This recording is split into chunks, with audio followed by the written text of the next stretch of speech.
مخاطبین از رسانه پشت پرده ماجرای فیلم استاندار سابقه یادتونه تیم میگه که منم داشمی های گلزار جابجا کرد.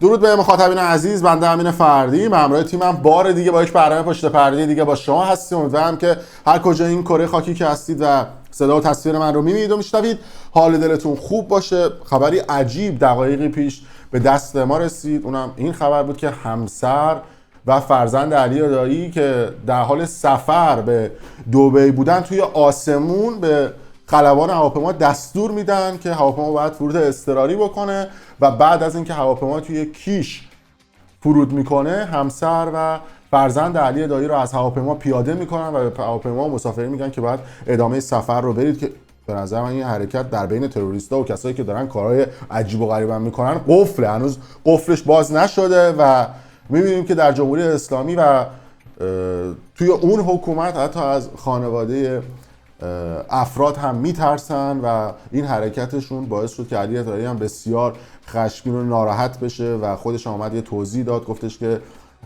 من نه خودم و نه خانوادم جرمی و مرتکب نشدیم. اگر ما جرمی و مرتکب شدیم که چرا اجازه پرواز به ما دادن، یعنی به خانواده من، به همسر من، به بچه من اجازه پرواز دادن و ممنوع الخروج نبودن و اگرم ممنوع الخروج بودن چرا اجازه دادن که اینها پرواز بکنن، یا اگر از اون طرف به خلبان هواپیما دستور دادن که هواپیما باید در شهر کیش فرود اضطراری بیاد، بعد از اینکه خانواده من رو از هواپیما پیاده کردن اونها رو بازداشت نکردن. ببینید این رفتارهای حکومت باعث میشه که الکی واسه خودشون دشمن تراشی بکنن و کلا توی اون سیستم از آدمهای معروف و مشهور و خصوصا محبوب ترس دارن و اصلا خودشون یه رفتاری رو انجام میدن، یه واکنشی رو انجام میدن که این افراد کشور رو ترک کنن.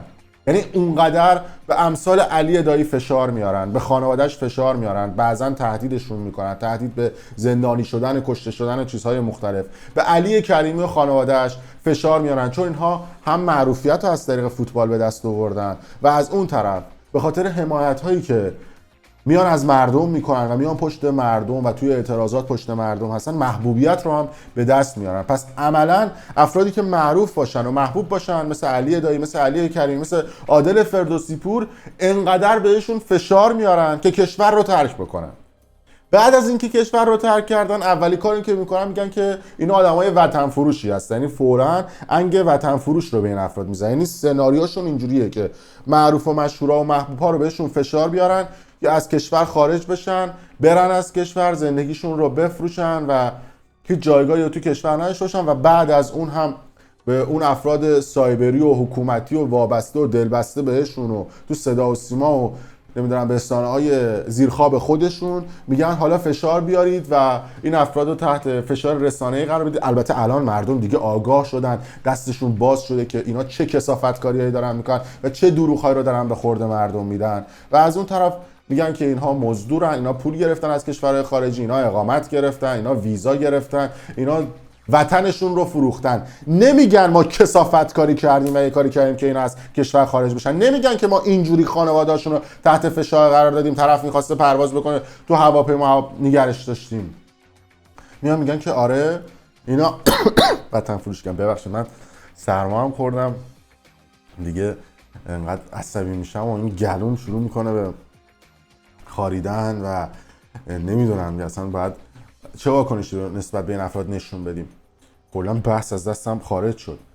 میخوام بگم که الان علی دایی فکر میکنید که با این رفتاری که شما کردید با خودش و خانوادهش میمونه تو اون کشور؟ یعنی عملا شما یه کاری میکنید به افراد میگید آقا بفهمید هری از کشور برید بیرون، شما اصلا نمیخواد تو این کشور بمونید. همیشه تا بودم همین بوده.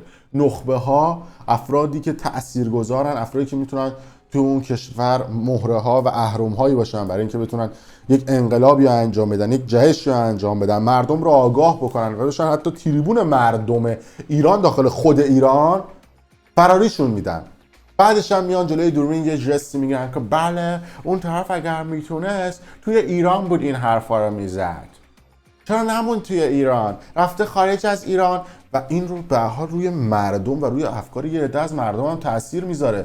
اون آدمایی که داخل ایران میگن راست میگه دیگه، طرف رفته اونور به ما میگه بریزید تو خیابون، طرف رفته اونور به ما میگه فلان کارو بکن، چرا اینطوریه؟ پس ما به حرفش گوش نمیدیم. نمیان بگن که آقا ترانه علی دوستی هم تو اون مملکت بود، حرف زد، گرفتنش، بازداشتش کردن. نمیدونم وریا غفوری تو اون مملکت بود، حرف زد، گرفتنش و بازداشتش کردن. دیگه زورشون دیگه به علی دایی نمیرسید که بخوان علی دایی رو بازداشت بکنن، چون به هر حال علی دایی اسطوره‌ایه و تبعات زیادتری داره، هرچند اون جمهوری اسلامی بی‌آبروتر از این حرفاست و با این وضعیت یورو و دلار و چیزهای مختلفی هم که وجود داره اصلا کلا براش مردم مهم نیستن. ولی با این حال دیگه تو اینجور جاها میگه خب بذار یه مقداری هم حالا مثلا به قول خودمون سیاست به خرج بدیم و این افراد رو بازداشت نکنیم، ولی یه جور دیگه تحت فشار قرارشون بدیم. ولی وقتی ما میبینیم هر کسی توی این مملکت میمونه و میخواد یه حرفی رو بزنه و بیاد پشت مردمش، یا بازداشت میشه یا تهدید میشه یا هزار تا پرونده براش درست میشه یا ممنوع الخروج میشه یا هزاران فشار یا اصلا از اون کارهاش برکنار میشه، میگه خب چه کاریه، بذارید از کشور بریم. فشاری هم که مثلا روی امثال حمید فرخ نژاد و کسای دیگه آوردن و باعث شدن که این افراد از کشور خارج بشن. کلا سیاست و پلیتیک اون سیستم همینه که باعث میشه که ما فرار نخبه ها رو داشته باشیم. ما رتبه دوم فرار نخبه ها تو دنیا رو داریم. بیش از 70 تا 80% دانشجوهای دانشگاه شریف بعد از اینکه درسشون تموم میشه از کشور خارج میشن. یعنی یک آمار فاجعه باره. شما یه شخصی رو توی یک کشوری پرورش میدی، از امکانات اون کشور استفاده میکنه، هرچند شما امکاناتی هم در اختیارشون نمیذارید. واقعا بدون اون امکانات وقتی یه شخص نخبه میشه، اون دیگه به معنای واقعی کلمه نخبه بودنش نسبت به نخبه‌های بقیه کشورها به از من ضرب در دوه. چون با کمترین امکانات، با کمترین سیستم‌های استعدادیابی، با کمترین سیستم‌های آموزشی و با فشلترین و داغونترین سیستم‌های آموزشی طرف تونسته نخبه بشه. خود علی دایی اگه استعدادش کشف میشد توی سن جوانی، تو 23-4 سالگی موقعی که تو دانشگاه شریف بوده، آنچنان باید شاید تونسته بوده حالا یه کوچولو استعداد خودش نشون بده. بلند میکنن از اون کشور میرن و تو اون کشور کلا به جای آدمای نخبه آدمای پخمه رو میخوان. آدمای پخمه و درب و داغون و نمیدونم سوس مغز که اون تو اون سیستم سمت بگیرن و خودشون هم بتونن روی این آدمای پخمه سوس مغز بله قربانگو مدیریت بکنن.